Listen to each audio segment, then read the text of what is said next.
أعوذ بالله من الشيطان الرجيم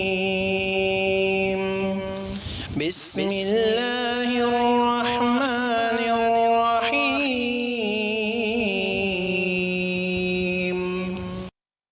إن الحمد لله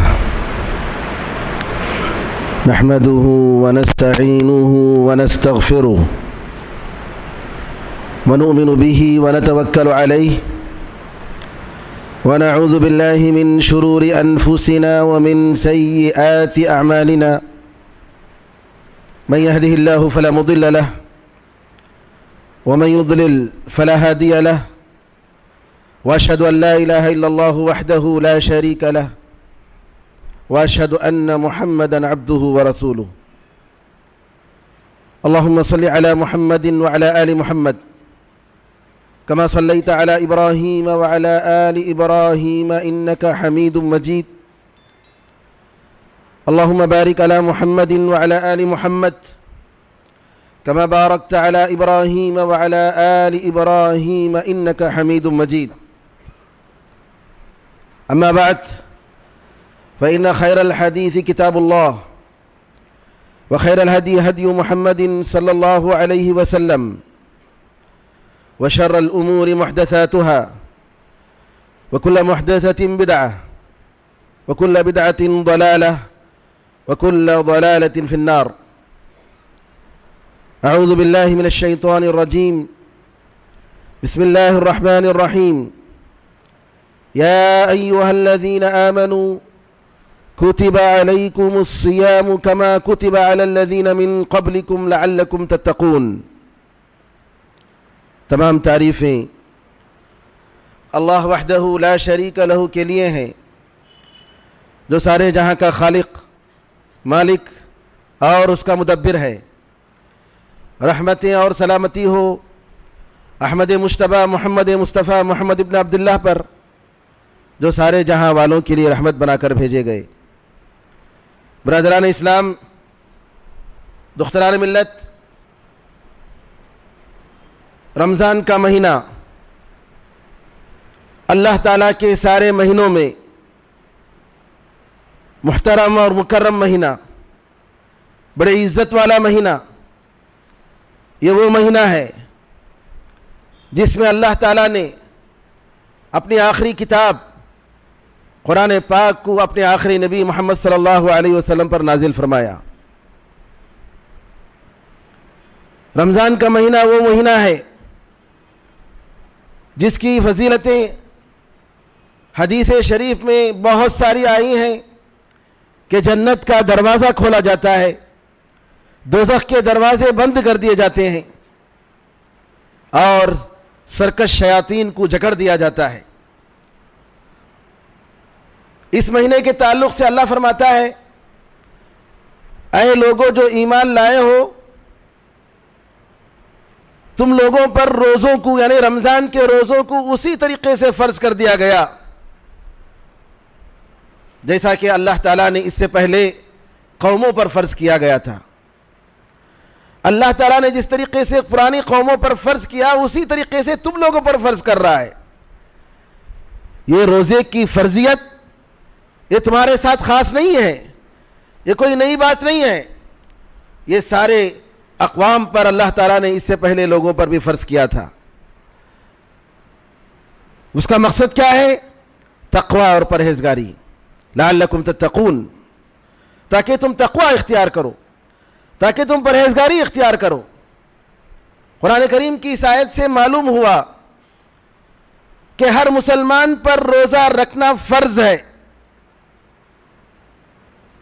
ہر مسلمان پر جس کے پاس طاقت ہے، ایسا بیمار نہیں جس کی وجہ سے اس کی روزہ رکھنے سے اس کی طبیعت اور بگڑ سکتی ہے اور خراب ہو سکتی ہے، اس کی جان کا خطرہ ہے، جی اس کے بغیر وہ جی نہیں سکتا ہے، تو ایسی حالت میں ایسی صورت میں اس کو چھوٹ دی گئی، ورنہ روزہ رکھنا اس پر فرض ہے۔ مسافر ہے، سفر کی حالت میں ہے، اس کو بھی چھوٹ دی گئی، لیکن جیسے ہی سفر سے واپس آئے گا قضا کرنا اس کے لیے ضروری ہوگا۔ اسی طریقے سے حائضہ عورت ہے، نفاس کی حالت میں ہے، زچگی کی حالت میں ہے، یہ عورتیں روزہ نہیں رکھیں گی، اور بعد میں جب ان کا عذر ختم ہو جائے، ان کی علت ختم ہو جائے، ان کی بیماری جب ختم ہو جائے، تب وہ روزہ قضا کریں گی۔ اسی طریقے سے دودھ پلانے والی عورت یا حاملہ عورت اگر وہ روزہ چھوڑنا چاہتی ہے، روزے کی وجہ سے اس کی جسم پر، اس کے بچے پر اثر پڑ سکتا ہے، اس کے بچے کا دودھ متاثر ہو سکتا ہے، اس کے لیے بھی اجازت دی گئی کہ وہ روزہ چھوڑ سکتی ہے اور بعد میں وہ روزہ قضا کرے گی۔ اسلامی شریعت آسانی کے لیے آیا ہے۔ اللہ تعالیٰ کہتا ہے ما یرید اللہ بکم اليسر ولا یرید بکم العسر، اللہ تعالیٰ تمہارے ساتھ آسانی چاہتا ہے، تمہارے ساتھ مشکل نہیں چاہتا۔ اور اللہ تعالیٰ مشکل میں ڈال کر اپنے بندوں کو کیا چاہتا ہے؟ اللہ تعالیٰ کو تو کچھ پہنچنے والا نہیں، تمہارا بھوکا پن، تمہارا پیاسا پن اور تمہاری دولت اور تمہاری قربانیاں اور اس کے خون تو اللہ کو نہیں پہنچتا ہے۔ جو پہنچنے کی چیز ہے وہ تقوی اور پرہیزگاری ہے، جو خلوص، جو جذبے اللہ تعالیٰ کے لیے، جو مومن کے بندے، مومن کے دل میں جو بات ہوتی ہے، وہ ایسی چیز ہے کہ جس کی وجہ سے اللہ کا عرش بھی ہل جاتا ہے۔ جیسا کہ سعد بن معاذ رضی اللہ تعالیٰ عنہ کے بارے میں آیا کہ اہتز لموتہ عرش الرحمن، کہ سعد بن معاذ رضی اللہ تعالیٰ عنہ کی موت کی وجہ سے رحمان و رحیم، جس کے ہاتھ میں ساری دنیا کی بادشاہت ہے، اس کا عرش ہلنے لگا۔ اللہ اکبر۔ ایک مومن، وہ کیا چیز تھی؟ وہ تقوی تھا، وہ پرہیزگاری تھی، وہ اللہ کا خوف تھا، وہ اللہ تعالیٰ کے ساتھ وہ جذبہ اور وہ نیت، وہ قربت، وہ محبت، وہ انابت، وہ خشوع، وہ خضوع، یہ وہ چیزیں تھیں جس کی وجہ سے سعد بن معاذ رضی اللہ تعالیٰ عنہ کی موت پر رحمان الرحیم اللہ تعالیٰ کا عرش ہلنے لگا۔ میرے بھائیوں، رمضان کے روزوں کی فرضیت کے تعلق سے سن 2 ہجری میں رمضان کے روزے فرض ہوئے، اور اس سے پہلے جب نبی کریم صلی اللہ علیہ وسلم مدینہ تشریف لائے تو آپ نے دیکھا کہ مدینے کے یہودی روزہ رکھ رہے ہیں۔ نبی کریم صلی اللہ علیہ وسلم نے پوچھا کیوں روزہ رکھ رہے ہیں؟ کہا کہ اس دن اللہ تعالیٰ نے بنو اسرائیل کو فرعون کے عذاب سے نجات دلایا، دشمنوں کو بنو اسرائیل کے دشمن فرعون اور اس کی فوج کو دریا میں ڈبو دیا، اس کے شکر کے طور پر موسیٰ علیہ السلام نے روزہ رکھا، اور ہم بھی روزہ رکھ رہے ہیں۔ پہلی ہجری کی بات ہے، نبی کریم صلی اللہ علیہ وسلم تشریف لائے تھے، آپ نے کہا موسیٰ کا تعلق میرے ساتھ تم سے زیادہ ہے، میں بھی ایک نبی ہوں اور وہ بھی ایک نبی ہیں۔ خود بھی رکھا رسول اللہ صلی اللہ علیہ وسلم نے روزہ، اور مسلمانوں کو حکم دیا کہ جو روزے دار ہیں وہ روزہ شام تک پوری کرے، اور جو روزے دار نہیں ہے وہ شام تک کچھ نہ کھائے۔ لیکن جب نبی کریم صلی اللہ علیہ وسلم پر سن 2 ہجری میں رمضان کی روزے کی فرضیت نازل ہوئی کہ رمضان کا مہینہ پورے کا پورا مہینہ روزہ رکھنا ہے، نبی کریم صلی اللہ علیہ وسلم نے محرم کی 10 تاریخ کو، جس میں شکر کے طور پر بنو اسرائیل عاشورے کا روزہ رکھتے تھے، اس کو نفل قرار دیا۔ جی، جو چاہے روزہ رکھ سکتا ہے، جو چاہے چھوڑ سکتا ہے، لیکن رمضان کے روزے فرض ہو گئے۔ لیکن رمضان کا روزہ بعض لوگ یہ سمجھتے ہیں کہ چاہے تو روزہ رکھ سکتا ہے، چاہے تو روزہ نہیں رکھ سکتا ہے۔ کام اگر کر رہا ہے، بوجھ اگر اٹھا رہا ہے، روزہ چھوڑ دیتے ہیں۔ اسکول جا رہا ہے، کالج جا رہا ہے، روزہ چھوڑ دیتے ہیں۔ یہ بہت بڑا گناہ ہے میرے بھائیوں کہ رمضان کے روزے بالکل فرض ہیں۔ علماء کہتے ہیں کہ ہماری نظر میں جو شخص رمضان کے روزے جان بوجھ کر چھوڑتا ہے وہ یہودی اور نصرانی سے بھی بدتر آدمی ہے۔ لوگوں سے پوچھا جاتا ہے کیا بھئی روزہ رکھے کیا؟ نہیں، ہمارے گھر میں روزہ رکھیں۔ کیا ایک آدمی روزہ رکھ لے تو بس ہو جاتا؟ جی، ہر مسلمان بالغ جس کے پاس عذر نہیں اس پر روزہ رکھنا فرض ہے، ورنہ وہ مسلمان نہیں ہے، اس کے ایمان میں اور اس کے اسلام میں شک ہے۔ تو لہذا روزے کی فرضیت ہر مرد اور ہر عورت کو روزہ رکھنا چاہیے۔ صحابہ کہتے ہیں کہ چھوٹے بچوں کو 7 سال کی عمر سے، جبکہ نبی کریم صلی اللہ علیہ وسلم نے نماز پڑھانے کا حکم دیا اپنے بچوں کو، اسی 7 سال سے روزہ رکھنے کی عادت ڈالنی چاہیے۔ 7 سال، 7 سال کے بچے پر روزہ فرض نہیں ہے، لیکن وہ عادت آنی چاہیے 7 سال کی عمر کے بچے سے کہ بچے کو روزہ رکھنے کی عادت ڈال رہے ہیں۔ صحابہ کہتے ہیں کہ ہم بچوں کو روئی کو کھجور جیسی شکل بنا کر بچوں کو دیتے تھے۔ جب بچے بھوک سے روتے کہتے بچے کھا لو۔ اب روئی میں کیا کھائے گا؟ وہ کھانے کی چیز تو نہیں، لیکن عادت، رمضان کے روزوں کی عادت، رمضان کی فرضیت کا احترام، رمضان کے مہینے کا احترام، قرآن کریم کے مہینے کا احترام، ہمارے دلوں سے وہ احترام کہاں ہے؟ افسوس کی بات ہے کہ آج دنوں میں، ہوٹلوں میں، راستوں میں بیڑی سگریٹ پیتے ہوئے، کھانا کھاتے ہوئے ہوٹلوں میں کتنے ایسے مسلمان ملیں گے، اللہ رحم فرمائے، کہ دوسرے لوگوں کے لیے ایک بدترین نمونہ پیش کرتے ہیں، بدترین مثال پیش کر سکتے ہیں، بدترین مثال پیش کر رہے ہیں۔ کتنی افسوس کی بات ہے۔ اگر آپ واقعی معذور ہیں، ہوٹل میں مت کھائیے، گھر میں جا کر کھائیے۔ روزے کا احترام، رمضان کے مہینے کا احترام اگر ہم نہیں کریں گے مسلمان تو پھر کون کریں گے؟ میرے بھائیوں، ذرا غور کرنے کی بات ہے۔ اور رمضان کے روزے کا مطلب یہ نہیں، روزے کا مطلب یہ نہیں کہ آدمی بھوکا اور پیاسا رہتا ہے، بلکہ عمر رضی اللہ تعالیٰ عنہ کہتے ہیں روزہ صرف کھانے پینے سے نہیں ہوتا ہے، بلکہ روزہ ہوتا ہے جھوٹ، باطل، بیکار لغو بات، بیکار قسم کی قسم چھوڑنے سے ہوتا ہے، یعنی زبان کی حفاظت۔ صحیح بخاری اور مسلم میں ابو ہریرہ رضی اللہ عنہ کی روایت ہے کہ نبی کریم صلی اللہ علیہ وسلم نے فرمایا الصیام جنۃ، روزہ ایک ڈھال ہے۔ ڈھال کیا چیز ہے؟ کہ جس کے ذریعے انسان، شیل جس کو کہتے ہیں، کہ اپنے آپ کو دشمنوں کے وار سے بچاتا ہے۔ اس طریقے سے روزہ ایک سبب ہے گناہوں سے اپنے آپ کو بچانے کا، گناہوں سے اپنے آپ کو بچانے کا۔ اور نبی کریم صلی اللہ علیہ وسلم نے اس سے پہلے حکم دیا کہ اے نوجوانوں شادی کرو، جس کے پاس طاقت ہے وہ شادی کرے، اور اگر طاقت نہیں ہے شادی کرنے کی تو وہ روزہ رکھے، کیونکہ روزہ انسان کی شہوانی طاقت کو توڑتی ہے۔ انسان جب بھوکا رہتا ہے تو برے کام کرنے سے دور جاتا ہے، ظلم کرنے سے وہ دور رہتا ہے، بہت ساری غلط حرکتوں سے وہ دور رہتا ہے۔ تو لہذا نبی کریم صلی اللہ علیہ وسلم نے فرمایا الصیام جنۃ، روزہ ایک ڈھال ہے۔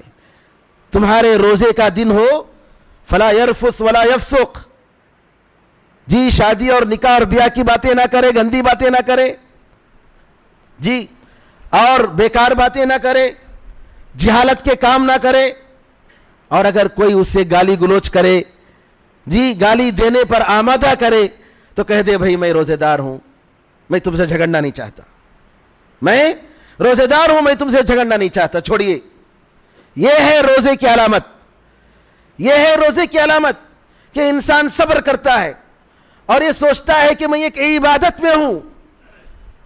سلف صالحین میں سے بعض لوگوں نے کہا احون الصیام ترک الطعام والشراب، سب سے آسان روزہ یہ ہے کہ آدمی کھانا پینا چھوڑ دے، یہ سب سے آسان کام ہے کہ آدمی کھانا پینا چھوڑ دے اور صبح سے لے کر شام تک، مغرب تک ایک 14 گھنٹہ 10 منٹ یا 12 گھنٹہ بغیر کھائے پیے رہے، یہ بالکل آسان کام ہے۔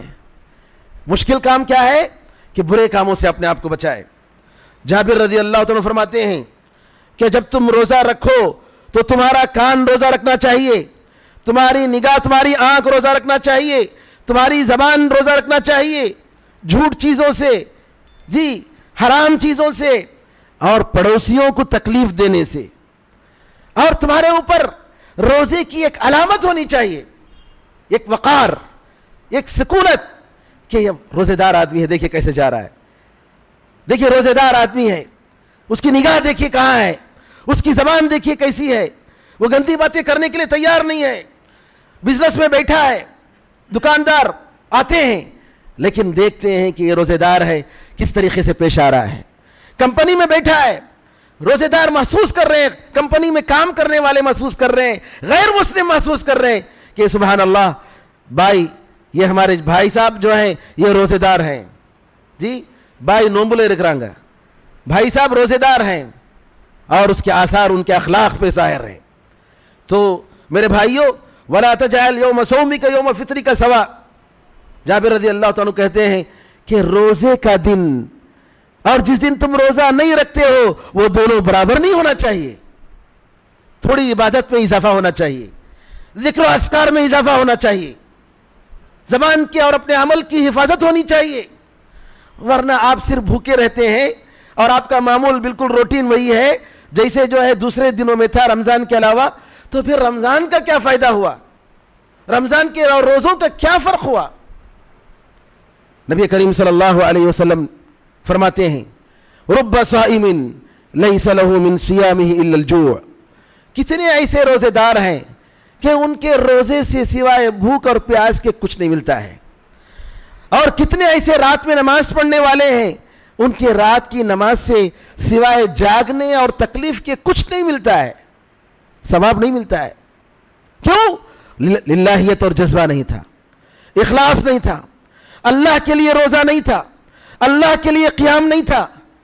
لوگ جا رہے تھے, دوست جا رہے ہیں میں بھی جا رہا ہوں, جیسا کہ لوگ اعتکاف میں بیٹھتے ہیں, کیا بھی میرے دوست بیٹھے میں بھی بیٹھتا ہوں. اللہ کے لیے ہونا چاہیے روزہ, اللہ کے لیے ثواب کی نیت کے ساتھ, ایمان کے ساتھ ہونا چاہیے. یہ اس لیے کہ اللہ تعالیٰ کے پاس قربت حاصل کرنے کے لیے ہم ایک جائز چیز کو چھوڑ رہے ہیں. کھانا پینا حلال ہے, مباح ہے, لیکن روزہ رکھتے ہوئے رمضان کے مہینے میں اگر اس مباح چیز کو چھوڑ رہے ہیں, لیکن مباح چیز کو چھوڑتے ہوئے حرام کو اگر اپنا رہے ہیں, حرام کام کر رہے ہیں, زبان سے گالی گلوچ دے رہے ہیں, جھوٹ بک رہے ہیں, تو نعوذ باللہ یہ بھوکا اور پیاسا رہنے, مباح کام چھوڑنے کا کیا فائدہ ہے؟ اس کا کوئی مقصد نہیں, کوئی فائدہ نہیں. کیا آپ حلال چیز تو چھوڑ رہے ہیں روزے کے لیے, لیکن حرام کا ارتکاب کر رہے ہیں. تو لہٰذا علماء نے کہا, اور نبی کریم صلی اللہ علیہ وسلم نے فرمایا من لم يدع قول الزور والعمل به فليس لله حاجة في ان يدع طعامه وشرابه. بخاری کی روایت ہے, جو شخص روزے کی حالت میں بیکار بات, جھوٹ بات, غلط بات کہنے کو چھوڑتا نہیں ہے, ایسے شخص کے لیے اللہ تعالیٰ کے لیے کوئی ضرورت نہیں کہ اپنا کھانا پینا چھوڑے. اللہ بے نیاز ہے, اللہ تعالیٰ اس کے کھانے پینے کے چھوڑنے کو پرواہ نہیں کرتا ہے. کیوں؟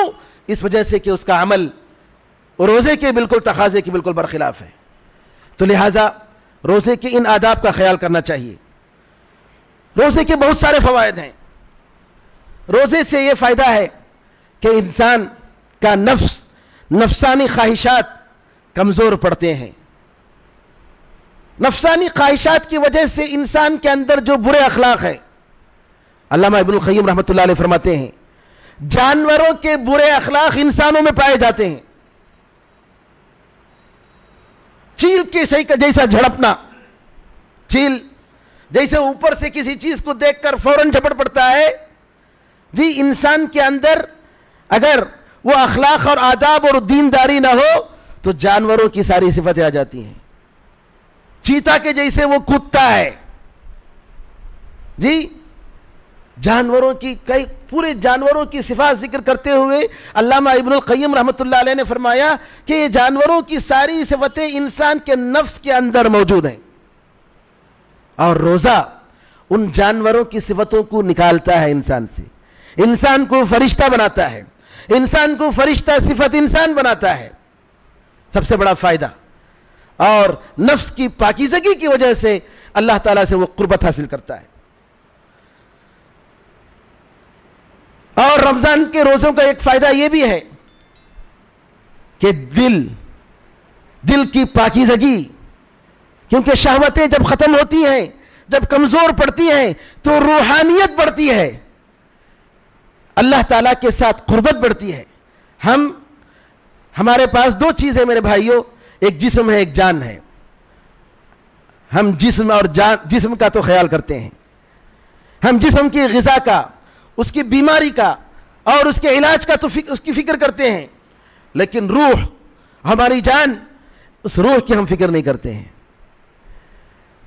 ہم اپنے وزن کو تولنے کے لیے ترازو پر اپنے آپ کو تولتے ہیں، لیکن اپنے ایمان اور اپنے روح کو تولنے کے لیے ہم ایمان کا جو ترازو ہوتا ہے، روح کی پاکیزگی کا جو معیار ہوتا ہے، ہم اس کی طرف توجہ نہیں دیتے۔ روزہ یہ روح کو پاک کرتا ہے، یہ روح کو طاقت بخشتا ہے، اور روح کیا، اور یہ ایمان کا نتیجہ ہے کہ 60 70 سال بلکہ 80 سال بلکہ 100 سال کے بوڑھے بھی ایک بسکٹ، ایک چائے اور روٹی کے 2 ٹکڑے کھا کر روزہ رکھتے ہیں، اور ایک ہٹا کٹا نوجوان 4 5 روٹیاں کھا کر بھی روزہ نہیں رکھ سکتا۔ یہ کیوں؟ یہ روح کی طاقت، یہ روح کی تقویت، یہ روح، انسان کا روح اگر وہ مضبوط نہیں ہے، وہ طاقتور نہیں ہے، تو مصیبتوں کا وہ مقابلہ نہیں کر سکتا ہے۔ ایسی روح سے جو دعا نکلتی ہے، جو روح مضبوط نہ ہو تو اللہ تعالیٰ اس روح کو قبول نہیں کرتا ہے۔ لہذا روح کی تقویت روزوں سے ہوتی ہے۔ مالدار آدمی جو سال بھر کھاتا ہے، مالدار آدمی جو سال بھر الحمدللہ اللہ کے رزقوں میں، اللہ کی نعمتوں میں پلتے رہتا ہے، روزہ رکھنے سے اس کو احساس ہوتا ہے کہ بھوکے لوگ کیسے گزارتے ہوں گے، ان کی زندگی کیسے گزرتی ہوگی۔ آپ نے دیکھا ہوگا سڑکوں پر کتنے ایسے ہیں صبح سویرے کچروں اور کوڑوں کرکٹ کی جگہ سے کھانے پینے کی چیزیں جمع کرتے ہیں۔ اس ہندوستان میں کتنے ایسے غریب ہیں، کتنے ایسے فقیر ہیں جن کو کھانے پینے کے لیے کچھ نہیں۔ اللہ تعالیٰ احساس دلانا چاہتا ہے، اے مومنو، تمہارے اندر وہ انسانیت آنی چاہیے، تمہارے اندر وہ احساس آنا چاہیے، دوسروں کا درد ہونا چاہیے۔ اللہ نے تمہیں جو نعمتیں دی ہیں، یہ اللہ کا کرم ہے، یہ اللہ کی نعمت ہے۔ اللہ تعالیٰ چاہتا تو تمہیں اسی حالت پر لا سکتا تھا جو آج اتنے غریب اور اتنے فقیر، جن کو کھانے پینے کے لیے کچھ نہیں اور وہ مر رہے ہیں، ان کی حالت کیسی گزر رہی ہے، وہ دیکھنے اور دکھانے کے لیے اللہ تعالیٰ تمہیں یہ سبق دیتا ہے۔ رمضان کا مہینہ ٹریننگ کا مہینہ ہے، یہ تربیت کا مہینہ ہے، اور اگر صحیح معنی میں انسان رمضان کے روزوں سے اپنی روح کی پاکیزگی نہیں کر سکا، اپنے روح کو پاکیزہ نہیں کر سکا اور اپنے نفس کو پاک نہیں کر سکا، تو رمضان کا مہینہ جیسے ہی گزرتا ہے دوبارہ وہ اپنی حالت میں واپس ہو جاتا ہے۔ جس طریقے سے ایک جکڑا ہوا جانور، باندھا ہوا جانور جیسے رہتا ہے، چند دنوں کے لیے، چند مدت کے لیے، چند گھنٹوں کے لیے بندھا ہوا رہتا ہے، اور جیسے ہی اس کو چھوڑا جاتا ہے تو جس طریقے سے جو بھی ملے وہ کھاتا ہے اور وہ پیاسا رہتا ہے، بالکل اس طریقے سے اس انسان کی حالت ہو جاتی ہے۔ میرے بھائیوں، رمضان کا یہ مہینہ فرض ہے ہمارے اوپر کہ ہم اس رمضان کو اپنے نفس کی، اپنے روح کی پاکیزگی کا ذریعہ بنائیں۔ اس کے لیے ہم ذرائع اور اسباب تلاش کریں، قرآن کریم اور نماز، تراویح کی نماز سے اپنے روح کو طاقت بخشیں اور اللہ تعالیٰ سے قریب ہو جائیں اور جنت کی مستحق بن جائیں۔ ورنہ یاد رکھیے، یہ رمضان کا مہینہ ہمارے لیے حجت نہیں بنے گا، ہمارے خلاف حجت بنے گا، ہمارے لیے حجت نہیں بنے گا، ہمارے خلاف حجت بنے گا۔ کتنے ایسے لوگ جو ہمارے ساتھ تھے گزشتہ رمضان میں، آج ہمارے ساتھ نہیں ہیں، اور پتہ نہیں آئندہ سال ہم رہیں گے کہ نہیں رہیں گے، اللہ ہی کو معلوم ہے۔ تو لہٰذا توبہ کرنے کی ضرورت ہے، استغفار کرنے کی ضرورت ہے۔ یہ ایک موسم ہے ثواب کمانے کا، یہ ایک سیزن ہے ثواب کمانے کا، یہ ایک سیزن ہے گناہوں کو دھولنے کا اور دھلانے کا، ایک موقع اللہ تعالیٰ کی طرف سے، اللہ کی رحمت کی طرف سے اللہ نے ہمیں عطا کیا ہے۔ لہٰذا اس موقع کو غنیمت جاننا چاہیے۔ رمضان کا روزہ، میرے بھائیوں، رمضان کے مہینے میں بہت ساری غلطیاں ہم سے ہوتی ہیں، جانے بوجھے یا انجانے میں۔ میں مناسب سمجھتا ہوں کہ بعض غلطیوں کا یہاں ذکر کر دوں تاکہ ان غلطیوں سے ہم اپنے آپ کو بچائیں۔ سب سے پہلے رمضان میں کھانے پینے میں اسراف، اتنا اسراف کہ میرے خیال میں عام طور پر یہ حالت ہے، الا ماشاء اللہ، کہ رمضان کے مہینے کا بجٹ، کھانے پینے کا بجٹ دوسرے مہینوں کی بنسبت زیادہ ہوتا ہے. جی حلال چیز ہے، کھائیے، کوئی حرج نہیں، لیکن اسراف، ایسا اسراف کہ کھانے اتنا کھا کر اتنا پی کر آدمی کو نماز پڑھنے میں تکلیف ہو جائے، تراویح کی نماز ادا کرنے میں پریشانی ہو. اے طائر لاہوتی، اس رزق سے موت اچھی جس رزق سے آتی ہو پرواز میں کوتاہی. لاہوتی اے روحانی طائر، اللہ تعالیٰ کی طرف اڑنے والے طائر، وہ پرندے، اس رزق سے موت اچھی جس رزق سے آتی ہو پرواز میں کوتاہی. اللہ تعالیٰ کی جنت کی طرف اڑنے کے لیے اگر پرواز میں کوتاہی آ رہی ہے اور ہم اس جنت کو حاصل کرنے کے لیے ہم اٹھ نہیں پا رہے ہیں اور ہمارا بدن اتنا ثقیل ہو چکا ہے گناہوں سے کہ ہمارے اندر طاقت نہیں اٹھنے کی، وہ روحانی طاقت، اس کا مطلب یہ ہوا کہ مادیت اور دنیا میں ہم اتنا اپنے آپ کو ڈبا چکے ہیں کہ نعوذ باللہ ہمارے اندر وہ جذبہ نہیں اور ہمارے اندر وہ روح نہیں کہ ہم گناہوں کو اپنے گھروں سے نکال سکیں اور اپنے زندگیوں سے نکال سکیں. تو لہٰذا اسراف سے بچنا چاہیے. کھانے پینے میں وقت ضائع کرنے سے بچنا چاہیے. عام طور پر لوگ بڑا وقت ضائع کرتے ہیں جی دسترخوان میں بیٹھ کر، اور عورتوں کا وقت کھانے پکانے میں، اور بعض لوگوں کا یہ تصور ہوتا ہے کہ جب تک فلاں چیز افطار میں نہیں ہمارا روزہ پورا نہیں. نبی کریم صلی اللہ علیہ وسلم کا افطار کھجور، اگر ملتا تو کھجور پہ، اگر کھجور نہیں ملتا تو پانی سے نبی کریم صلی اللہ علیہ وسلم افطار کرتے تھے. یہ بہت بڑی نعمت. عائشہ رضی اللہ تعالیٰ عنہ سے صحابہ پوچھتے ہیں، ارے تم لوگ کیسا زندہ رہتے تھے جب دو مہینہ بغیر پکانے کے گزر جاتا، بھی چولہا نہیں پکتا، تو بتاؤ کیسے آپ لوگ زندہ رہتے تھے؟ کیا چیز تھی تمہیں زندہ رکھتی تھی؟ کہتے تھے کہ دو کالی چیزیں، ایک کھجور اور ایک پانی. ایک کھجور اور ایک پانی، یہ چیزیں ہم کھا کر رہتے تھے. بلکہ یہ بھی ہوتا تھا صحابہ کی حالت کہ کھجور نہیں ملتا تو گٹلی جو ہوتی اس گٹلی کو چوس کر زندگی گزارتے تھے. اللہ اکبر. صحابہ کی زندگی دیکھیے. پتے کھا کر، کہتے ہیں کہ پتے کھانے کی وجہ سے جبڑے ہمارے خراب ہو گئے، کھانے کے لیے کوئی دوسری چیز نہیں ملتی تھی. یہ حالت تھی صحابہ رضی اللہ اجمعین کی زندگی. آج بے شک اللہ تعالیٰ نے ہمیں بہت ساری دولتیں دی ہیں. نبی کریم صلی اللہ علیہ وسلم نے فرمایا، مَا الدُّنْيَا أَخَافُ عَلَيْكُمْ مَا الْفَقْرَ أَخَافُ عَلَيْكُمْ. فقر اور فاقہ کشی، اس سے میں تم لوگوں پر نہیں ڈرتا ہوں. مجھے ڈر اس کا نہیں ہے کہ تم فخر اور فاقہ کشی میں تمہاری زندگی گزرے گی، میری امت کی زندگی گزرے گی. نہیں، مجھے اس کا ڈر نہیں ہے. مجھے ڈر اس کا ہے کہ ان تفتح علیکم الدنیا فتنافسوها کما تنافسوها فتہلککم کما اہلکتہم. مجھے اس کا ڈر ہے کہ دنیا تمہارے لیے کھول دیا جائے اور اس دنیا کو کمانے کے لیے تم ایک دوسرے سے کمپٹیشن کرو، ایسے کمپٹیشن کرو جیسا کہ تمہارے سے پہلے لوگوں نے کیا، اور جس طریقے سے تمہارے سے پہلے لوگوں کو دنیا نے برباد کر دیا ویسے تم کو بھی برباد کر دے. میں اس سے ڈرتا ہوں. تو مال کی فراوانی ہے، لیکن میرے بھائیوں اللہ تعالیٰ کا شکر ادا کرنا چاہیے. ہمیں ہر لقمے پر اللہ کا شکر ادا کرنا چاہیے.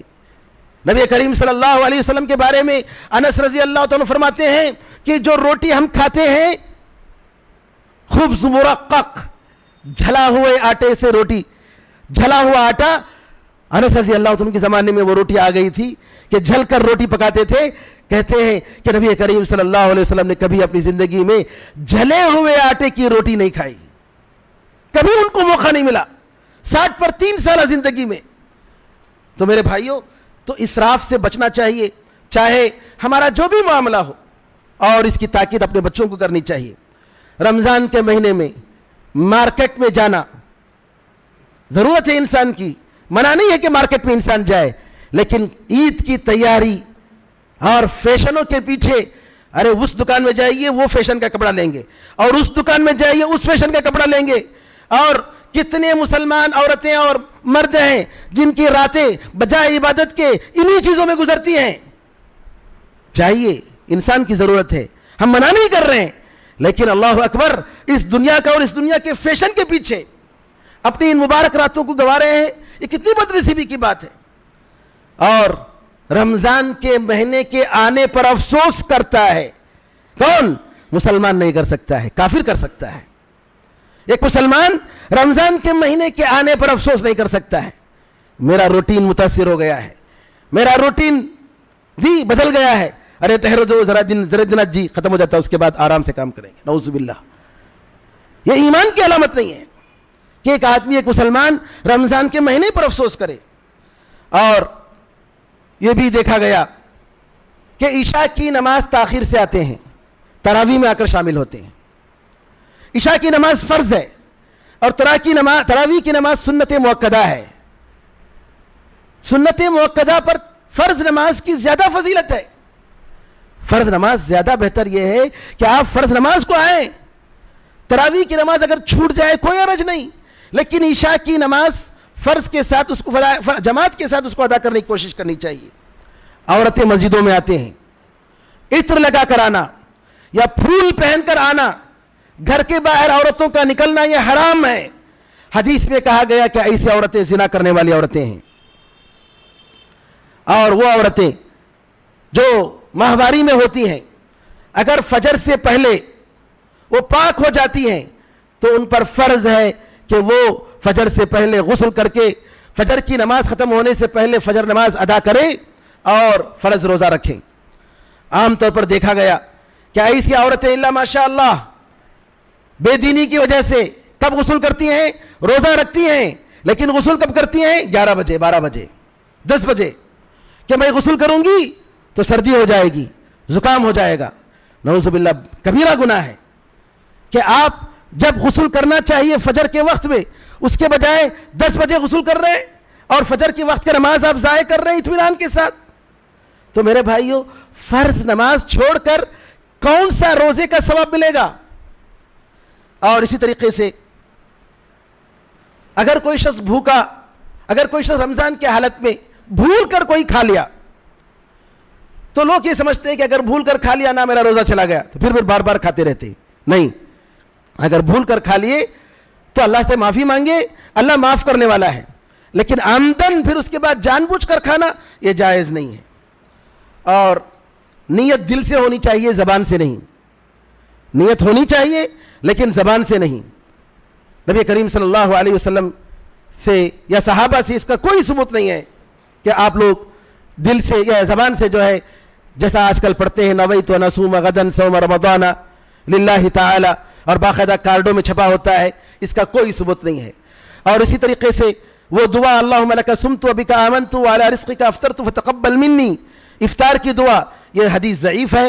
بسم اللہ کہہ کر آپ افطار کیجئے، اور اس کے بعد کھانے پینے کے بعد نبی کریم صلی اللہ علیہ وسلم کی جو دعا ہے ذہب الظمأ، پیاس مٹ گئی، وابتلت العروق، رگیں بھیگ گئیں، وثبت الاجر انشاءاللہ، لیکن اللہ تعالیٰ کا اجر اور ثواب وہ باقی ہے۔